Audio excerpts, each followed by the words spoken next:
그러면 우리 정답부터 맞춰봅시다.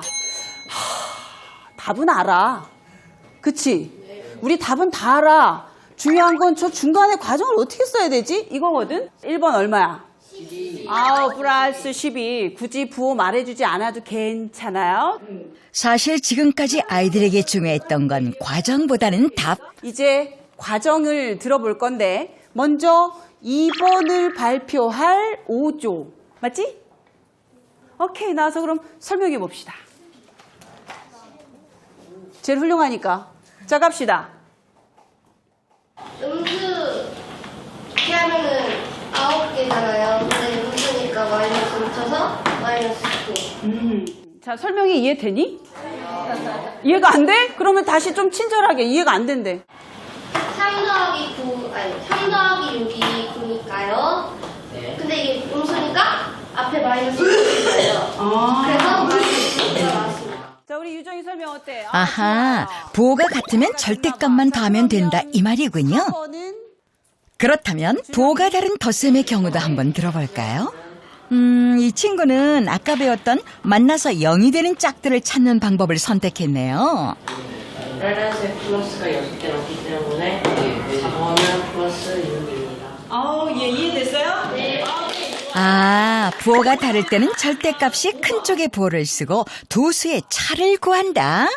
풀이 과정을 고민하는 사이에 아이들은 자연스럽게 개념을 익힙니다. 친구들하고 같이 소통하면서 직접 할 수 있게 해주셔서 오히려 더 이해를 더 잘 해주시고 재밌게 해주셔서 더욱 기억에 오래 남는 것 같아요.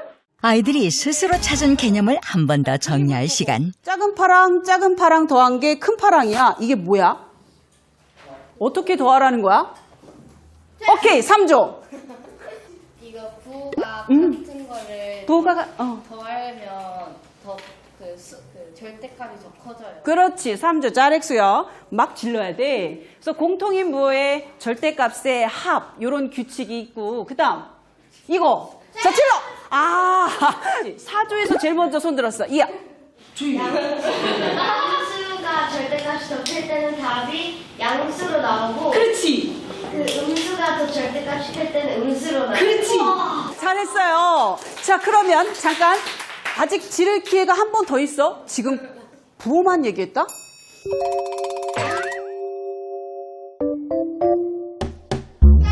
자, 7조. 절대값이 더 큰 수가 큰 수의 부호가 답이 되는 거고 답이 되는 거고. 답이 되는 거예요. 아, 부호를 일단 붙이고 그 다음에 절대값이 큰 숫자에서 작은 숫자를 빼라. 자, 요런 원칙을 잘 생각하며 지금부터 우리 교과서에서 정수 문제만 골라서 풉시다. 미션 수업을 통해 아이들이 얻는 것은 단순히 좋은 성적만이 아닙니다. 그보다 더 중요한 건 나도 할 수 있구나라는 성취감과 자신감이라는데요. 예전에 저도 강의식 수업 했었거든요. 근데 그럴 땐 아이들이 이렇게 쓰러져요. 너무 지루하잖아요. 근데 그 수업을 이제 제가 미션으로 바꾸면서 조금 긴장감이 느껴지는 것 같아요. 애들 스스로도. 그리고 저도 아이들의 눈을 계속 보면서 이렇게 수업을 하기 때문에 조금 밀고 당기기를 통해서 아이들을 살릴 수 있는 것 같아요. 그리고 조금 지루해질 때쯤 활동을 넣어주고 이러니까 계속해서 아이들이 살아있게 되죠.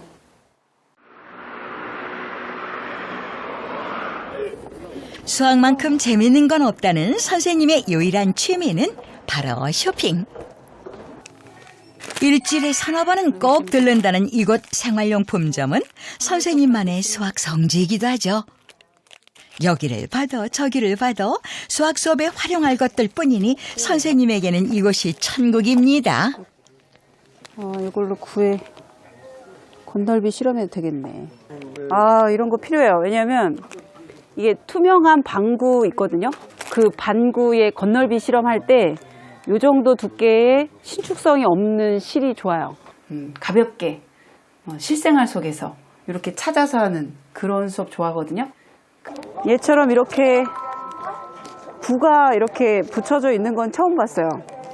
근데 이제 이 원에 둘레가 있을 거고 얘네가 동일한 크기라면 얘 반지름이 얼마일까? 이런 걸 이제 애들한테 질문을 던지면 재밌을 것 같은데? 평범한 생활용품이 유용한 수학교육으로 재탄생되는 데 필요한 건 딱 두 가지. 아이디어와 조금의 손재주만 있으면 된다는데요. 그렇게 해서 탄생된 이것은 중1 작도 단원에서 사용될 막대 컴퍼스죠. 그러니까 시간이 굉장히 많이 들어요. 주말에도 수업 준비를 할 때가 많았어요. 근데 이제 그러면서 그 과정에서 든 생각이 수업을 준비하지 않고 아는 상태에서 수업을 해도 힘들고 근데 이제 수업을 잘 준비하는 것도 힘들잖아요. 저는 그 무게감이 비슷할 것 같더라고요. 그래서 그냥 저 혼자 고통 총량의 법칙이다 이건 이렇게 이름을 붙였죠. 살뜰히 구입하고 열심히 만든 선생님의 보물들. 문 선생님이 실생활 관련 교구들을 애정하는 이유는 다름 아니라 수학에 대한 친근감을 높이는데 아주 효과적이기 때문이죠.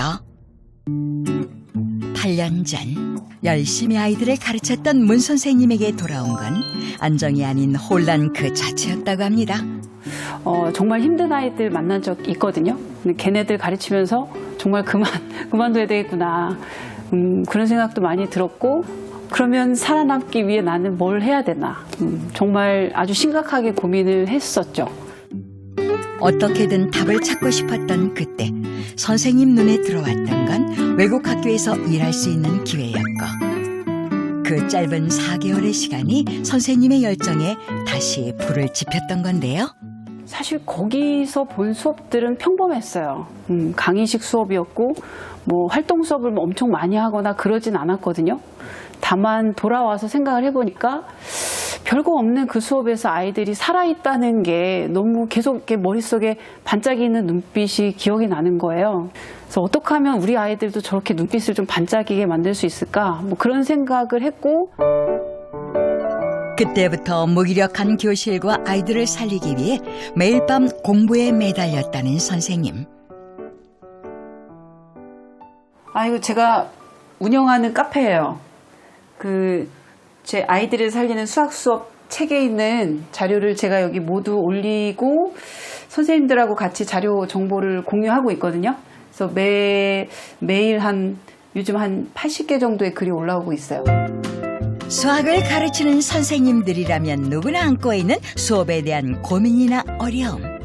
실패와 성공의 경험들을 함께 나누는 공간인 셈이죠. 컴퍼스와 자만 이용해서 칸딘스키 같은 추상화를 만드는 거죠. 원과 직선과 삼각형, 사각형, 뭐 평행선 뭐 이런 것들 이용해서 이렇게 색칠까지 해놓으면 이제 작도의 어떤 기본은 익히게 되죠. 이건 수학적으로 정사각형을 변형시켜서 만든 평면체육이에요. TTTT라는 그 변형 방법을 이용해서 만든 테셀레이션이고 얘도 마찬가지 TTTT. 그 변형 방법 자체는 복잡하지 않은데 한 가지 변형으로도 되게 다양한 모양이 나올 수 있는 거죠.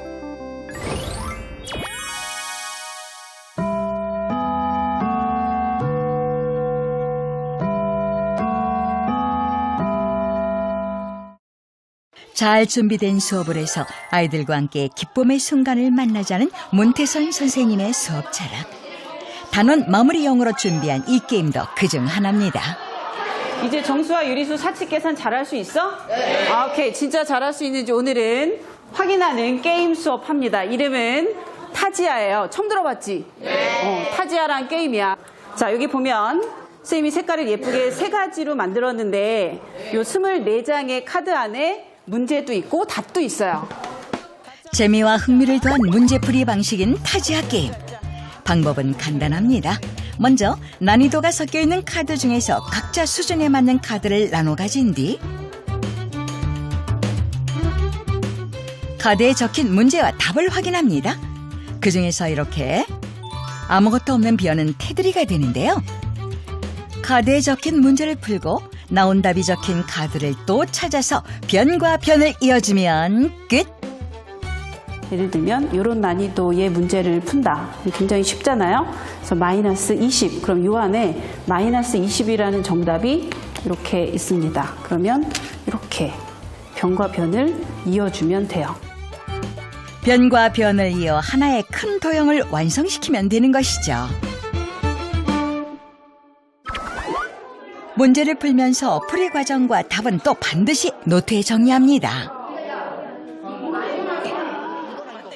이렇게 서로 푼 문제와 답을 맞춰가다 보면 조금씩 도용의 모습을 갖추게 되는데요. 제가 모양을 가르쳐주지 않고 시작하잖아요. 그러니까 이게 어떤 모양이 될까 이게 굉장히 궁금한 거예요. 그래서 막 빨리 맞춰서 어떤 모양인지 발견해 하고 싶어 하죠. 모양 역시 정삼각형, 마름 모 등 선생님이 난이도에 따라서 여러 가지로 조절할 수 있습니다. 자, 정답 맞춰봅시다. 일단 모양은 제 모습을 갖춘 것처럼 보이는데요. 어허. 아, 좋다. 좋아, 좋아. 잘 가고 있어. 과연 아이들은 성공할 수 있을까요? 오케이, 인정. 성공한 팀이 나오니 나머지 팀들도 마음이 바빠집니다. 다 했다고. 다 했다고. 그런데 앞에 팀과는 모양이 조금 다르죠? 기다려봐. 자, 하나, 둘, 셋. 이런 모양이에요. 대체 어디서부터 잘못된 걸까요? 이렇게 아무것도 없는 건 테두리야, 테두리. 테두리예요? 테두리, 이게 테두리. 이게 문제가 있으니까 반드시 짝이 있어야지. 이게 약간 협동식이 필요한 거잖아요. 문제집 같은 경우에 그냥 혼자서 죽어라 문제만 푸는 건데 약간 협동식이 필요하고 약간 뭐 전략으로 자기가 어떤 거라고 남이 어떤 거래서 그런 게 더 효과적인 것 같아요. 타지아 게임을 통해 아이 한 명이 푸는 문제의 개수는 15개에서 20개 정도. 아이들의 몰입도가 좋아 학습 능률을 올리는 데도 그 효과가 크다는데요. 생각하는 아이들, 그리고 호기심을 가진 아이들로 만들기. 그게 미션 수업의 목적이에요. 그래서 이유도 모르고 그냥 공식을 외워서 달달달 문제를 푸는 게 아니라 이건 왜 그럴까? 너무 당연하지만 왜 그럴까? 다시 한번 생각해보고 그러면서 그 원리와 뭐 이런 것들을 스스로 좀 이해하고 깨닫게 만드는, 그래서 생각이 살아있는 아이들을 만드는 그런 수업을 하는 게 저의 목적입니다. 누구도 수학을 포기하지 않도록. 무조건적인 선행보다는 자기 수준에 맞는 것을 배울 수 있도록, 그리고 그 과정을, 배움을 즐길 수 있는 수업이 이루어지는 교실. 이것이 바로 문태선 선생님이 생각하는 최고의 수학교실입니다.